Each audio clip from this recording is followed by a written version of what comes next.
Welcome back. My name is Chris, and in this video, I want to introduce you to payment terms in NetSuite. Now, the concept of payment terms is not something unique to NetSuite. You'll see it in any business. It's simply the terms or conditions in which either customers pay us or we pay our vendors. So with that general concept in mind, let's take a look at it in NetSuite. All right, so here we are in the system, and first things first, let's say we want to create or modify our payment terms. So we would come up here, I'm currently in the administrator role, and I would come up here to setup, down to accounting, and you can see I have this accounting lists option. So let's open up that in a separate tab. And accounting lists, there's many things that can be included here. If I come down to filters, you can see we could change this. Currently it's on terms, but we could change it to customer categories or project types, etc. Obviously we're trying to do payment terms, so I'm going to stick with this. And you can see here, we already have some payment terms created. Now, again, payment terms are not unique to NetSuite. So these are things you're probably already familiar with. If you're not, you can easily look these things up online and get a full explanation, but I'll try to give you a really quick version. Let's assume, for example, in the flow that we're talking about with us and our vendor. So we're buying something from a vendor. What is our payment terms with our vendor? Net 30, which is very common, the 30 simply means the number of days that we need to pay them. So from the moment we have a bill with that particular vendor, how many days from that point do we have to pay the net, which is the net value. So the gross value is kind of that full value, but then after deductions and discounts or whatever else is going on with that transaction, what's going to be the net, in other words, the full total that we actually have to pay this vendor. So that full value has to be paid within 30 days. If we go over 30 days, it's considered overdue. Same thing with net 15. We got 15 days, 60 days, you get the idea. And then it's also very common to have other terms kind of built into it. So here, the best way to read this, I find, is right to left. So we have 30 days to pay the net or full value. However, if we pay in 10 days, we get 1% discount on the full payment. So that's a circumstance where, let's say the full payment is $1,000. Well, 1% would be $10. So if we pay within, let's say, 6 days, instead of paying them $1,000, we only have to pay them $990.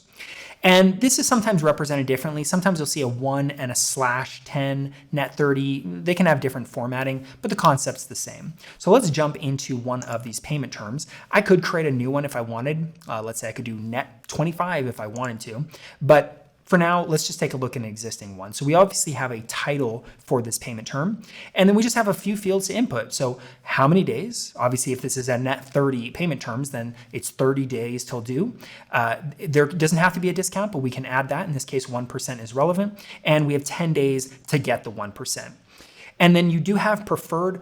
Now, the way preferred works is not on the vendor side, but if it's on the customer side, if you have a customer record and on that customer record, there's no predefined payment terms, and let's say you have a new sales order generated with that customer, unless you specify payment terms, it's going to default to this particular one if we select it. So if we say this is preferred, then, customer ABC, they don't have any payment terms listed on the customer. Well, then if we have a new sales order with ABC, unless otherwise stated, it's going to try to default to this 1% 10 net 30. So that's basically how that works. So this concept of how you would create payment terms and how they basically work, but then where do they actually interact in the system? They can be in a few different places. They can be on the customer records, the vendor records, as well as transaction records. So let's take a quick look at that. We're going to come first to a customer record. So here I have Ultima Technology. And if I scroll down here, under the subtabs that we have at the bottom here, I'm going to come over here to financial. And underneath financial, if I scroll up a little bit here, we have in the middle here, we have terms. So we create our payment terms and then we can apply the payment terms to specific customers. So with Ultima, we might always have a net 15. So we expect Ultima to pay the full bill within 15 days. That's our agreement with Ultima. Now, there's a few additional things that you can configure in relation to payments. You can also set a credit limit for that particular customer, how they pay you, all that kind of stuff. But for now, we're just limiting it down to payment terms specifically, and that is really the totality of it for a customer. Vendor is very similar. We come to the vendor, we have this Adrian DAC networking. And again, if we scroll down here, we're going to come to the subtab financial. and you can see down here we have terms. We can set whatever term we want. If they have a credit limit with us, we can also delineate that.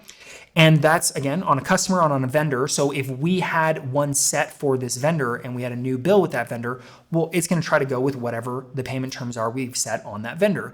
But if you don't have anything set here, you can set something on the transaction, or even, unless you haven't configured differently, you could have a default on the vendor, and on the transaction record, you could specify a different one. For example, let's say here we had a net 15 with this particular vendor, but if we had, right here, we have a purchase order.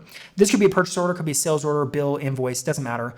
On any one of these transactional documents, you can also come in here, even if it's defaulted to something else on either the customer or the vendor record, we can always come in here, in this case under the billing tab, and we could change those terms. So this one's defaulted to net 30, but maybe we want to come in here and say that, even though our normal setup for this particular vendor is net 30 or net 15, maybe we have a specific agreement on this purchase because it's really large. They said, listen, if you pay us in 10 days, we'll give you a 2% discount. We don't generally do that with you, but we're going to do it on this purchase. Great. We can specify that here.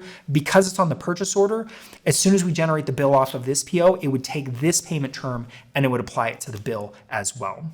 And that's really the simplicity of payment terms in NetSuite. If you found this video helpful, hit that like button, subscribe if you want to see more videos like this, and with all that in mind, I hope to see you in the next video.